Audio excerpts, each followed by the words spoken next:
Hey there, my name's Bill, and I've been vaping for about a month. I haven't quite quit totally smoking yet. I still get that urge when I'm doing certain things.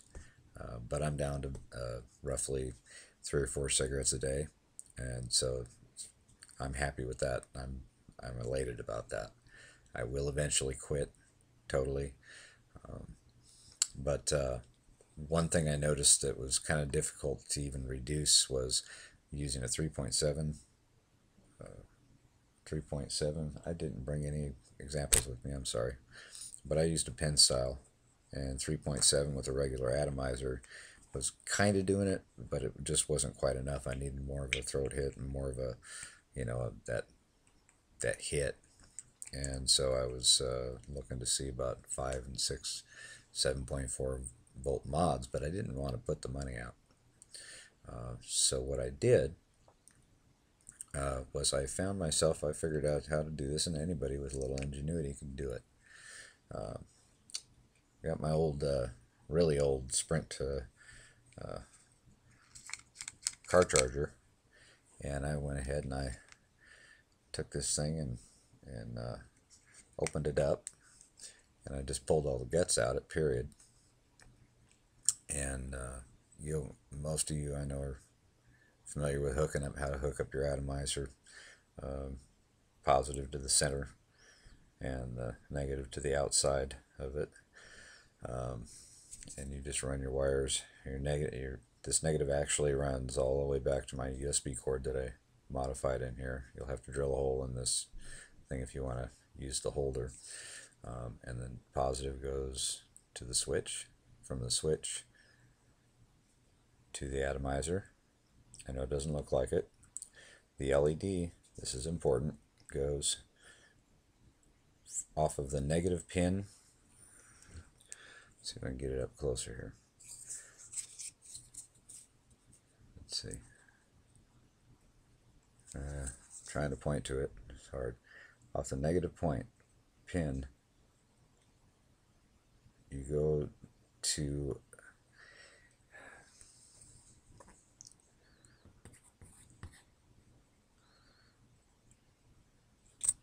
the negative pin here is on your right.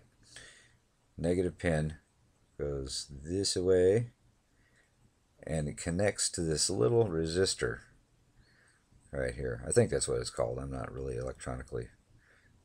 I'm kind of challenged when it comes to that kind of stuff. But you just tie this resistor in to the negative, and just pigtail it into your negative line that's running through here, and just pigtail it in. No big deal. The positive off your positive LED, which is always the longer of the two protrusions there, and just pigtail that in to your positive that runs to your switch. It's got to be after the switch, of course. So that was challenging. I had to redo it a few times to burn out LEDs because I did not have this little transistor or this little resistor in here. You have to have that resistor in there.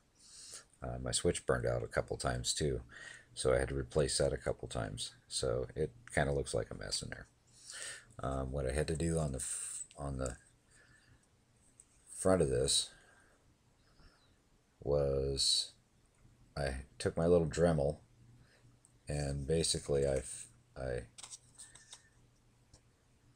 made the area right here on the front. I had to hollow all this is all threads in here before you do anything. So I had to hollow this out and make it larger to accept the atomizer, or rather, I'm sorry, the battery connection. And then just kind of went in there and I used some JB Weld. And don't get carried away with it. It doesn't really take a lot to hold it in there. And I just put it on one side. That way I'd still be able to open it up and be able to work on it if I needed to. There we go. And it goes together fairly simple. and make sure to drill out or hone it out there in the tops to make room for your atomizer. This is an 801 battery connector, and I'm actually using a 4072 atomizer. I picked up pen styles and have everything in 4072s. Anyway, just screw that bad boy on there. I don't bother with a drip tip or anything like that.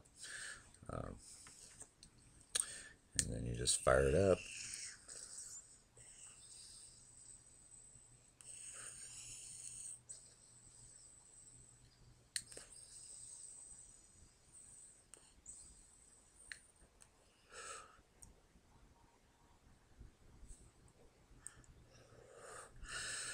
It gives a pretty decent hit. It burns up the flavor sometimes because it's at, well, when I test it with the meter, I've got 5.17 volts, and I'm sure that reduces, probably translates down to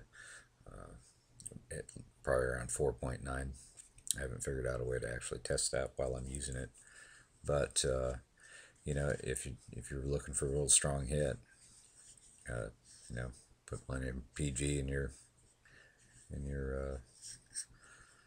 juice mix and go for it. I tend to like a lot of VG. I like the smoke,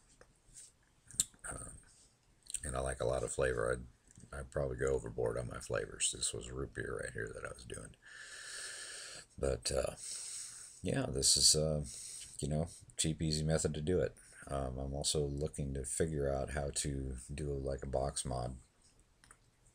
Whereas, let's just say that this is a box, and let's say this is my atomizer, and put my batteries in here. Probably go with the double A's, the 1.2 volt per 2600 milliamp or something like that. But I want to figure out how I can plug, go with a 3.7 volt and be able to plug my USB into my computer, because I do spend a lot of time on this, and right now this is plugged into a wall wart 5 volt 2 amp, and but it gets to be kind of a pain in the butt to every time I want to, you know, move my laptop, then I got to unplug that and take it with me, and it's it really does get to be a pain. So a lot of times this just ends up sitting in here next to my bed, and I end up using up my batteries throughout the rest of the house.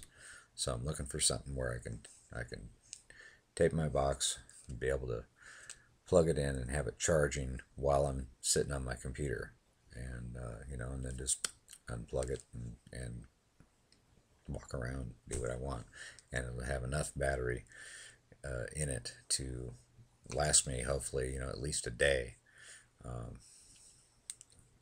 So if anybody's got any ideas on how to do stuff like that, email me, let me know, because I've been scouring trying to find that specific application. And I know they sell the pass-throughs with the little battery. Yeah, they're high drain batteries and everything, and they're rated, but they just, I hate to purchase that when I could make something that has batteries that I can just go buy. And you know, keep a supply. I don't want to have to be tied to using a, you know, a pen style battery, you know, for the pass-through. And when it dies, and you know, there's no more recharging it, and then then you're stuck. I want to be able to change stuff out without being chained to having to use online sources. So alrighty, well, that's like I say, that's my little pass-through that I made, 5 volt, and seems to do the job pretty darn good. Like I say, those little switches, here it goes. No, it's not gonna. So I hope that helped somebody out there, and if you can help me out, we can help each other out. Let me know. Thanks a lot.